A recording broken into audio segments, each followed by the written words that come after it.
So hello दोस्तों, ये इस सीरीज़ का 4th वीडियो है। जैसा कि टाइटल को देखकर आप समझ गए होंगे, ये यूएन के ऊपर है।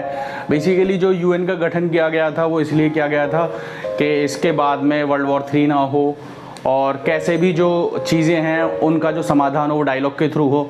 बट कहाँ पर ये कुछ सक्सेस मिली इसमें।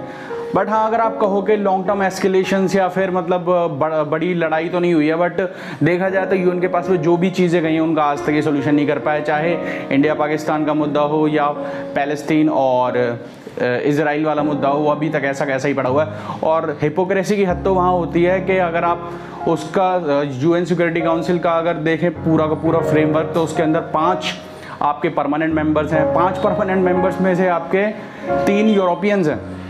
सोचो, रशिया भी यूरोपियन है, फ्रांस भी यूरोपियन है, यूके भी यूरोपियन है, और चौथा आपका चाइना एशियन है, और 5वां आपका यूएसए है।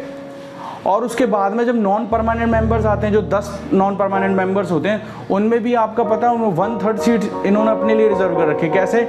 उसमें आपकी जो मतलब टोटल 10 सीटों में से 2 सीटें वेस्टर्न यूरोपियन कंट्रीज़ के लिए और 1 फॉर ईस्टर्न यूरोपियन। अफ्रीका के लिए इतना बड़ा पूरा कॉन्टिनेंट है, वहाँ के लिए सिर्फ 2 सीटें। यानी कहने का मतलब है कि यूरोप जो बिल्कुल लैंड मास में छोटा सा है, उसकी पॉपुलेशन भी कंपैरेटिवली काफ़ी कम है, बट हाँ रिच है।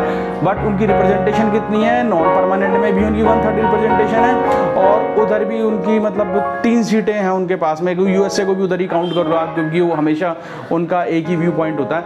अगर रशिया को आप ना भी काउंट करो यूरोपियंस में, बट वो आता यूरोप में ही है क्योंकि उसकी राजधानी यूरोप में है, तो वो यूरेशियन कंट्री है।